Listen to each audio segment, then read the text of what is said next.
Hi Colin, I'm really pleased you could come in and talk to me this morning. What are your early memories of Rutherglen? I was born and bred in Rutherglen and went to school at Rutherglen, the primary school in those days, and we didn't have a high school in Rutherglen.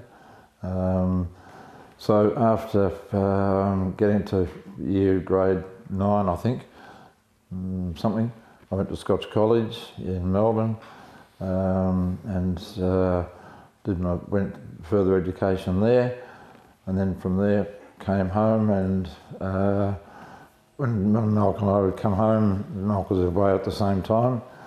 When we came home, we just couldn't help ourselves. We'd be on tractors all the time and out on the farm, just doing all sorts of things that we could. It was a lot of fun. We just loved that life. Then from there, I was nominated to do the wine part of the business, and from there, before you could go to Roseworthy, where the wine college is, you had to have an agricultural degree. So I went to Dookie for 3 years and did a diploma of Dookie Ag College. And then from there I had a year gap, because in those days, believe it or not, the wine course only ran every second year. And there were, I had a year that I had to stay home. So I worked at Seppelt's in Rutherglen in the old, which is now the Tuileries building, and unloaded a lot of grapes. And my memories there would be that during vintage, first thing we had to do was 4 of us in turn had to unload 100 tonnes of grapes, which were brought from Swan Hill or Mildura, and unload them. And then after we'd done that, we'd go down and throw grape skins out of vats into a tub which would go to the press. So I did that, spent that year there, which was good experience and hard work too. You must, even before you went away to study, you must have learnt a lot on the job. Yeah, sure, because it was a very, we had Doug Jones, who was a manager of Seppelt's at that stage. It was Seppelt's winery, and he was good. So from there, I went to Roseworthy, and I was able to be accepted to do the course there. And in those days, there were only 9 of us on the course, which was fantastic, because we were sort of treated differently. The ag students were supposed to be growing up and a bit more mature, and so we had a fair amount of freedom. And we had a lot of fun, I can assure you. Some of the things I think now that we did, I say, I don't believe I did that. And in those days, there was no drink driving, so police couldn't touch you. It was an incredible experience. And I was lucky enough there to strike a lecturer in my second year who was quite young, and in fact he played football with us as part of the team. And that team, in actual fact, won the grand final that year.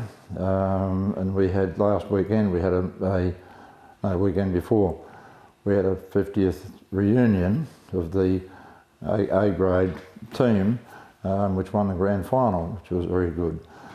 But he was the lecturer, Chris Weeks. He was fantastic. He was able to put a lot of chemistry that I was pretty weak on into a form where I can understand it.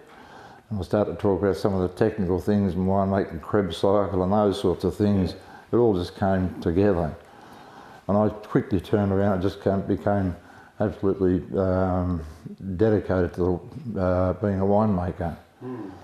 So when I came home, I was lucky enough at that stage that Lindemans had a big winery in Corowa, and they used to bring a lot of grapes up from Swan Hill, Mildura, Robinvale, and because they were mainly making sherry at that stage.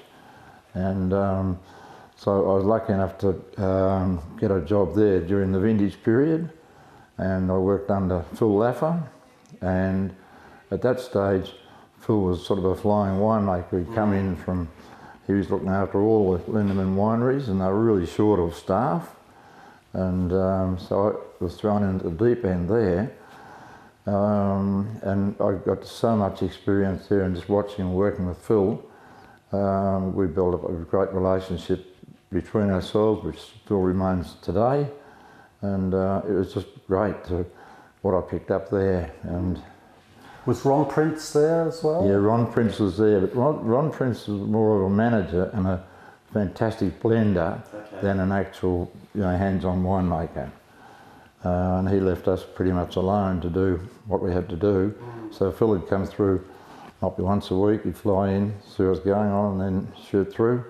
So it was a real steep learning curve for myself as to, to try and cope with what I was trying to do straight out of college, and also with people who didn't understand making of table wines at all. And I think that was one of the biggest breakthroughs that we had when I was there, was that we started making table wines from the Sultana grapes, and not all was going into sherry, and that sort of opened up a whole new area of production, which linked into the building of Caradoc. Now, is this the old winery that's now The Caravan Park. virtually in Corowa? Yes. Caravan Park, Yeah, that's it. Yeah. And it was a big winery, but something like, in those days, Lindeman's was a big organisation. I think we put something like 2,000 tonnes through. Wasn't quite as manhandling as the Sepults, where we had to fork it out, at least over Corowa, where we had something where we could tip them. What would happen, the trucks would arrive from Swan Hill about 12, and we'd start crushing at 12 o'clock, and then get all the fruit crushed, etc. And then we'd drain down, and I just thought we'd try making some table wine, and to try and teach people who are just used to fortified wines how to handle table wines with open vat fermenters was a real challenge. But that was just an enormous experience, and working with Phil, because even when it came to the sort of equipment we were putting in there, we used to have a saying, every year we pulled the place down and rebuilt it again, because the industry was starting to move so quickly to table wines. This was when table wines were coming from the old 80-20 fortifieds. It went from 20 table to 80 table wine, 20 fortified wines in a very, very short space of time. So which sort of years were you at Lindeman's? That was about 68 through to 72. Okay. Just on that real turning point. And and I'd go home and work. Originally, I'd go home and work during the day at home. Then I'd come back at Lindeman's, and Malk had a station wagon, so I slept in the station wagon. And I remember I did that for 6 weeks solid, during the vintage period. But it was just full on. But you really learned how to manage people, and also to get the job done. Back to Rutherglen a moment. So what was Rutherglen itself like then? What was the industry like? Oh, it was pretty vibrant, obviously, with the sherry, because Sepults was built around sherry too. Had heaps of sherry there. But obviously, when the change to fortified to table wines came, that all disappeared. And Campbell's itself? Oh, Campbell's at that stage was very, very small, because we'd survived the ups and downs and the depression, all those sorts of things. Sorry, not the depression, yeah, but the depression. And so it was basically mum and dad survived on running a mixed farm. The winery was a part of it, but we had sheep, we had pigs, they had cows, anything to keep them in business. And when Malk and I got together, we started to replant all the vineyards, and which is what we did. And Malk will be able to tell you more about that when you talk to him. So I'll leave the vineyard to him. And then from there what I've learned at Lindeman's about making of table wines, I was able to bring that home and use that in our old winery too. But what I did do there was to put in a cooler, just a tank, refrigerated tank, and that gave us the ability to make some pretty high quality wines. And as a result of that, we won three times in a row as the best Victorian white wine at the Melbourne show. That's great. And with which grape variety was the Riesling, Tramino, and twice with Riesling and once with Tramino. So it just shows that Rutherglen can make a diverse range. I think that's the most unique thing about Rutherglen is that it can make all sorts of different wines, from table wines, and now when we've started and had to go into their own varieties, that's opened up a whole new era for us. And the muskets at the end, so you've got that a long vintage, but a very covers all the products, different products. Who were some of the characters you can remember in your really early years there? You know, maybe as a teenager when you were. I did a lot of travel in those days because we didn't have a lot of wine, so I spent a lot of time going backwards and forwards to South Australia and Griffith, so I got to know a lot of wineries because we used to buy wine from them, come back and blend it and sell it. But as far as the locals go, I mean, you've got to think of Doug Jones, George Smith. George Smith was a tremendous guy for the area.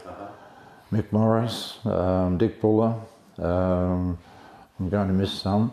John Brown was another great person. We became great friends with young John Brown at that stage. And what his father had done, he started making table wines earlier than we did. And so we learned a lot from them, and we worked together on a lot of projects when we were in that era. There are a few families who and wineries who are no longer with us. I mean, one I particularly think of is the Grahams, and they've got, you can see the old winery there on the road there. I think the Depression had a lot to do with that, and then there was some they sold part of the business to, I think it might have been Taylor Ferguson or something like one of those sort of companies, and eventually they went down the tube as well. So there's Mount Ophir too.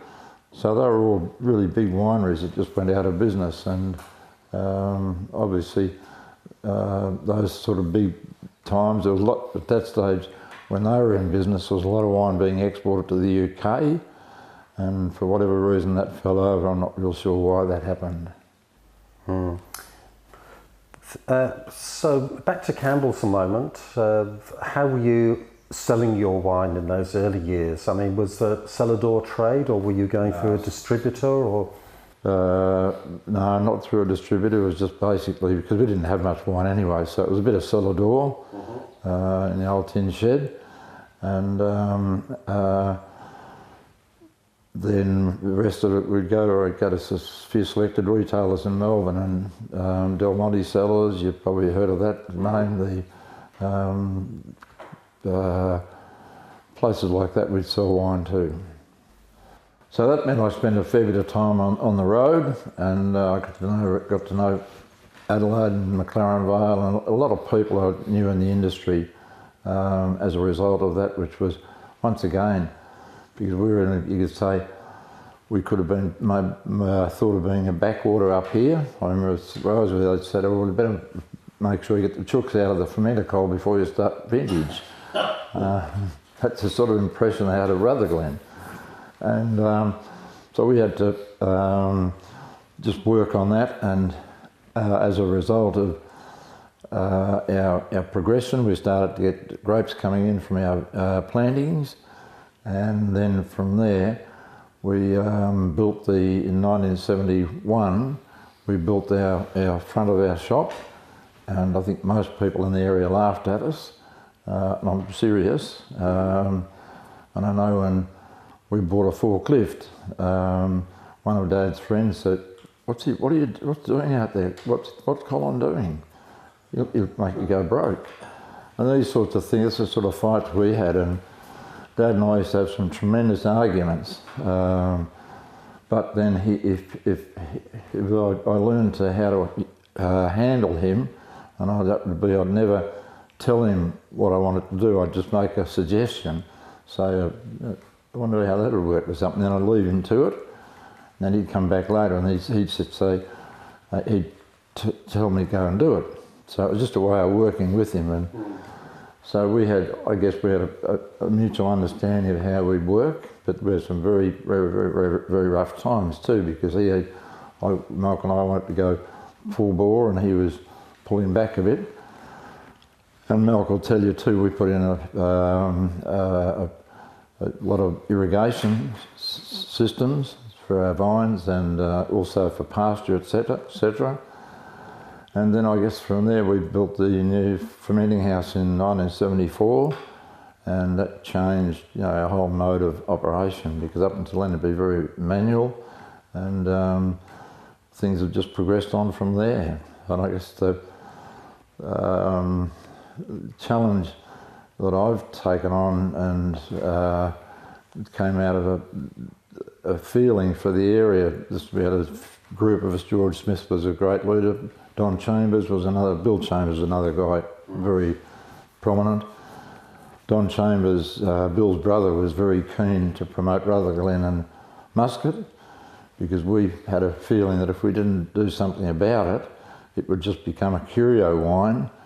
And at that stage we all had different names for the same quality level of our wines, and that was very confusing to the consumers. So by bringing the classifications in, that gave us a benchmark and a comparative basis for all the wineries in Rutherglen that were a member of the Muscat Rutherglen group to work to. And we were able to use that classification system to, I don't know how many times we've done that for people, and it's been just, it's always an amazing tasting. People just go away gobsmacked after they've done it. And I remember James Halliday came in, the first one we did, we had James Halliday and Ralph Kite Powell up, which was a bit of a test, and James came in and he said, well, how long will it take, how many wines you got? Oh, about 40. Oh, okay, I should be out of here by 2. 3 o'clock we were still there, and we'd only tasted the wines in their classifications instead of looking at the house styles. And it was just a real tremendous breakthrough for Muscat, and you know where it's gone from here, and we're at the moment thinking about where our next stage goes and just where we do go take it from here. If I can go back to your father just briefly. Now, presumably he was largely a farmer, more a farmer than a winemaker. Is that a reasonable? Oh, I think, yeah, but he did all the winemaking. Yeah. So, no, he was pretty well balanced. He died when he was 60 years old, so, we were young when we took the place over, which was a real shame, but anyway, that's it. Yes, okay. You've talked about how we've come from fortifieds through to table wines, with obviously your experience being driven largely by Lindemans, at least initially. How have you seen Rutherglen wines change? Have you noticed I think there's differences? Been a lot of changes, because we were basically, most makers were used to making fortified wines, so to change to table wine was a huge change, apart from the fact of different varieties we needed, and you needed refrigeration, all those sorts of things of how to handle table wines, which are quite different to fortified. The fortified they're more forgiving than table wine making is. When I talk about table wines, I talk about being a technical wine, because it's a technician that does that, because you're limited to a vintage. Whereas fortified wine to me is an art, and it's the memory, the different compositions and blending options that you have are enormous, and to be able to know those wines and understand them, and then be able to put blends together, to me is a real art that only suits certain people. And I treat our wines like school children. They're like a classroom. Mm-hmm. You've got to know how they behave, how they'll work with another wine, and once you've got a good knowledge of each wine and what its strengths and weaknesses are, then you can almost make the blend up in your head and put it back, and it just comes to you and say, might be anywhere, and say, okay, I know what I've got to do. I've got to put 2% of that in, and that'll fix it. So memory actually plays a very strong role in Absolutely. that. If you don't know your wines and understand them, you won't make good wine. Well, that's not right, but you won't get the best out of your wines. That's remarkable, really. And I mean, you've not only got the variation of vintages as well, but of course you've got some in cask, some in barrel. Exactly. Different parts of the winery and so on. That must be a very complex thing to handle. Yeah, it's testing, and people just don't understand the diversity or the complications of putting a fortified blend together. I mean, we use a Solera process. Other wineries, some wineries just take, when they make a blend for, say, Grand Muscat, they get samples from each cask and make a blend, whereas I believe a Solera works better, because once you get your base blend right, then you've always got a certain quantity of supply, and we've had 5 stages in our Solera for each classification. So we've always got a lot of stock in those classifications, and you can also keep your quality very stable too. How difficult is it to decide during vintage, when you're making the wine, which stream to put a new muscat into, a particular batch of new muscat? Well, what we do, we'll know before we go into vintage what, because our Soleras, our classifications are all different Beaumets, and we have criteria. So our Rutherglen's about 11.5, our Classics 12.5, and goes up to the rare, which is probably over 20 Beaumet, or 18 Beaumet. So when we're going to harvest, or before harvest, Malc will pick out the best. If we want to try and make some really good stuff, good for the rare, he'll pick out a block that looks best, and then he'll treat that separately to how he treats the other blocks. So it starts right out there in the vineyard. And the classification starts there. Yeah, and then he'll nurture that block to try and get it through, so it will get up to the Beaumet we require. And you only make our rares probably once every 10 years. So when you do get a vintage, you've got to try and make as much of it as you can. And we also, then with the rest of the vineyard, we pick at different Beaumets. So that we've got a range, by the end of vintage, we've got a range of muscats with all different Beaumets. Then in October we go do a tasting, and we then make up the blends to suit the specifications of Beaumet for the different classifications. We call it allocation tasting. Okay. And feed those resultant blends into the appropriate Solera. Yeah. That's fascinating. Very good.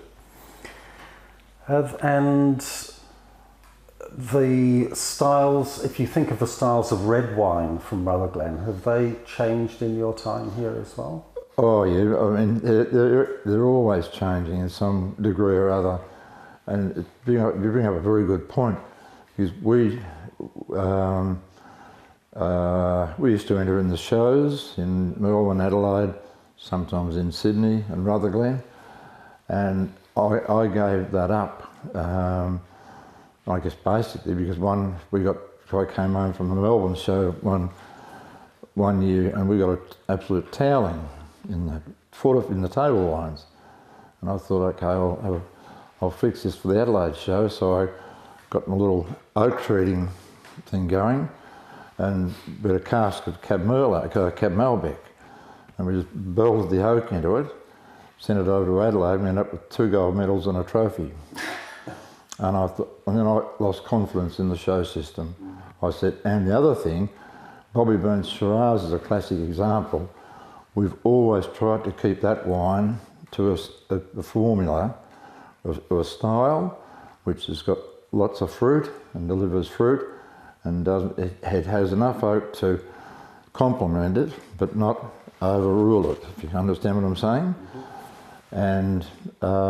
And we've just, it's not a wine to win in the show. What I'm saying is we have a Campbell style, and it's not necessarily a show style. And if you think back to what's happened in the show styles over the years, they've changed dramatically. And you follow the fads, you're all over the place. Whereas Bobby Burns has become known to people as being consistent, full of flavour, and nice, easy drinking wine. I guess that goes on to take the Barclay Giriffe for another one, for instance. Our Giriffes used to be in this area, used to be really big, and they used to call them knife and fork wine. And in 1992, we reckon we had a cracker wine made from Giriffe, and we then got Gary Baldwin, Mark Mackenzie, and ourselves, and we worked on that wine to do what I call thoroughbreeding it, and just to take try and build a wine which was smooth and could be drunk at a younger age, and yet have all the characters to still allow it to live for a long time. And it was by putting it into not new oak, but 2-year-old oak, and just bridging the gap between the fruit and building the bridge so that it became, a complete wine. And that's really where Giriffe then started. And we also put the price of the wine up. We packaged it in a special bottle, and where Giriffe's gone now. Yeah. And I guess the satisfying thing from my own point of view there is that I think if you go to wineries around the place now, Giriffe would be the most expensive wine. So it's taken a daggy old variety, because that's what it used to be called, and turned it around into something that we can really now hang our hat on. And the Giriffe Rutherglen group is a group that was formed to promote Giriffe and also to take ownership of Giriffe, because we can never take ownership on quantity, because there's a lot of Giriffe growing everywhere.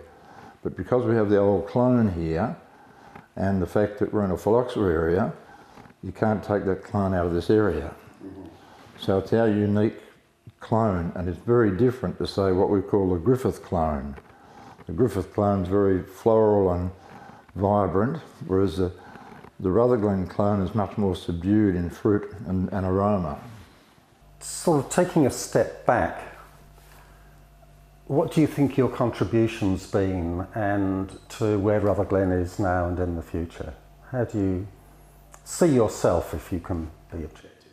I don't want to do that, and people can make their own judgment. Well, you were talking about your role with Giriffe there. Yeah. I mean, that must be something you're proud for having started. I guess I've chaired the Muscat Rutherglen group and the Giriffe Rutherglen group since its inception, mm-hmm. right through. And that probably says it all. Well, but I think let's not underestimate what our table wines have done too over the years. Okay, and you've already mentioned Muscat, how you presumably had a role in the Rutherglen classification there. Oh yeah. In developing that and fine-tuning it. Absolutely. Because I was once again a chairman of the group, so I don't know how we came up together. How we came up with the class. Well, to come up with the classifications wasn't a hard thing to think of because all our wines were all over the place. We could go over the road to Stanton and Colleen and get an old muscat, and it might be a 15-year-old wine. Come back to our place and our old muscat might have been 5 years old. So we had to bring ourselves together so we had some sort of comparison. Does that answer your question? Yes, it does. And what are your hopes for Rutherglen and Campbell's in particular in the future? Oh, I just hope that things are changing. I mean, we're putting varieties into the vineyard now. Malc will talk about this too. We've done a lot with a nursery block and a lot of our 60s block, which is a mixture of all sorts of different grape varieties. A lot of overseas ones, Portuguese varieties. We have had them in the vineyard since 1960s in a nursery block. So we've got a lot of material there that we can use and use as motherwood for our replanting. And I think we're always looking at new varieties because the erratic climate we're having, vintages we're having, and our temperatures, something is happening. I'm not a total believer in climate change, but something, because the changes, vintages we have are too dramatic from the norm to be part of a slow climate change, if it makes sense. And I remember I was sitting at home one day and it was another odd year and I thought, climate change. I said, hang on, it can't be climate change. You can't, a vintage can't change that quickly. If you're going to do climate change, it's going to happen over 20 years, which is obviously happening, but we don't know what a normal vintage is these days. Thinking about the future, what's happening with the next generation coming through? Well, things are in what you call perhaps a transition stage at this point of time. As part of the next generation, there are 4 of the next generation working in the business. We have Roger, that's Malc's son, he looks after the farm, and then the three girls are in the wine business. And that's quite strange because when they were away at boarding school and they'd come home on holidays, they hated the winery because Prue and I were always talking about the winery, and we thought, well, no, they'll never come back. Anyway, we set them some pretty tough guidelines if they wanted to ever come back into the business, which I think is a very sensible thing to do. And we said that if you want to come back into the business, you need a tertiary education, you need to travel for at least 12 months overseas, and then you need to work elsewhere for at least 5 years. And then if there's a job becomes available, you can apply for the job, and if you're equal or better than the other applicants, you'll get the job. I think that's very important in a family business to make sure that people come back for the right reasons, with the right qualifications, and you're not just giving jobs for the boys type thing. So it's ended up that my oldest daughter Jane, she's came back after about 10 years and applied for a job at Celador, and she now runs the Celador, all the events, and looks after brand custodian and other things as well. Susie, our middle daughter, she studied marketing and did some sort of thing that Jane did, followed through the process, and she worked with, she ended up being Lindeman's brand manager, and she was there when the Rosemount came in and blew the place apart.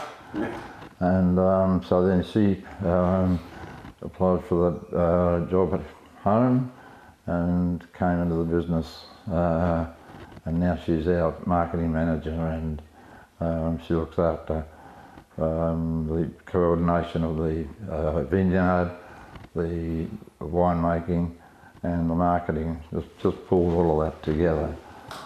And then our third daughter, Julie, youngest, she doesn't work for us.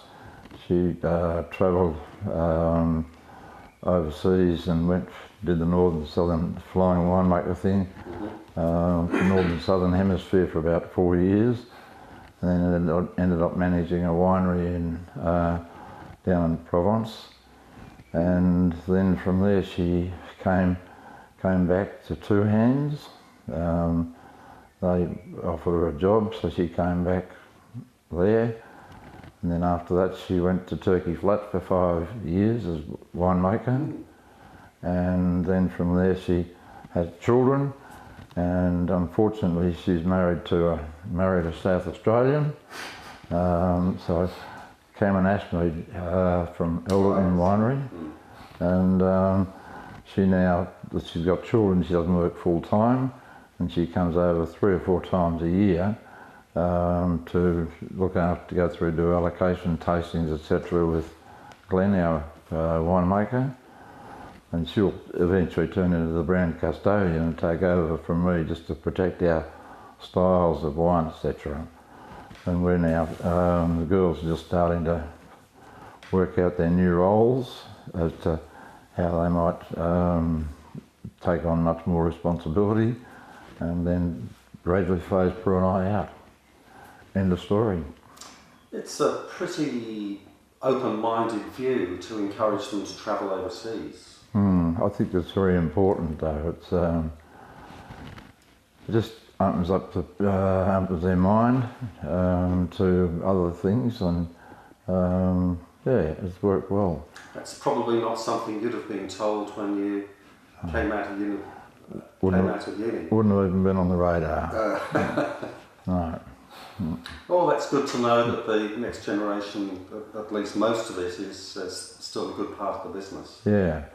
Now how it'll work out in the future, who knows, but at least they've got the opportunity now of taking control over a period of time, and then hopefully the business will flourish from there. When they've got some good ideas and energy and commitment and passion, and that's what you need if you're going to work in the wine industry, as you know. Oh, yes. If you haven't got passion, it won't work. Because as I keep telling people, wine doesn't go to sleep, so you can't expect a wine to be the same the next morning as it was the night before, and that goes for all sorts of marketing things as well. Things are changing so rapidly. Okay, well, thanks, Colin. You've told us a bit about the past of your family and your hopes for the future of the new generation coming through. Anything else you'd like to tell us about family involvement?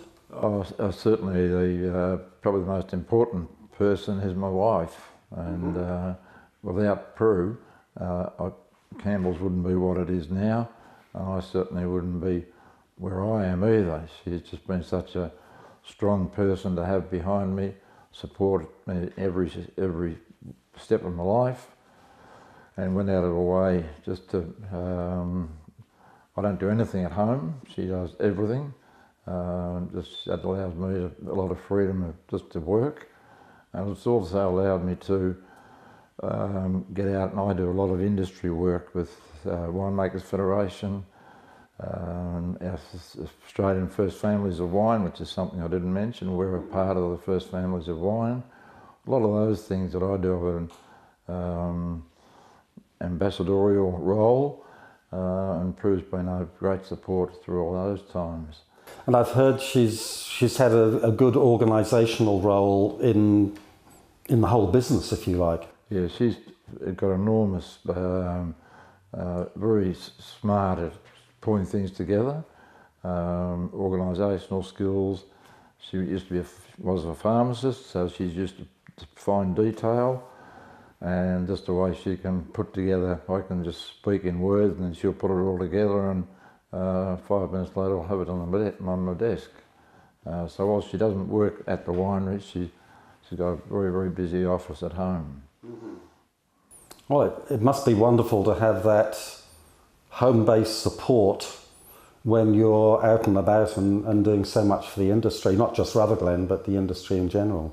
I think anyone in the wine industry, if they haven't got a very good partner behind them, it makes it very hard, because the demands of time are just so irregular, and they're long hours. So and the distances travelled. yeah. So it's quite interesting in that regard. Oh, it's very good to hear really how the complete family is involved, both yours and of course we've heard about Malcolm as well. Yeah. So that's really good to hear. It makes it work, and that's where Malcolm and I have been able to work very well together too over the years. We've had differences, but we've been able to resolve them, and it's just made the business what it is today, and so be it.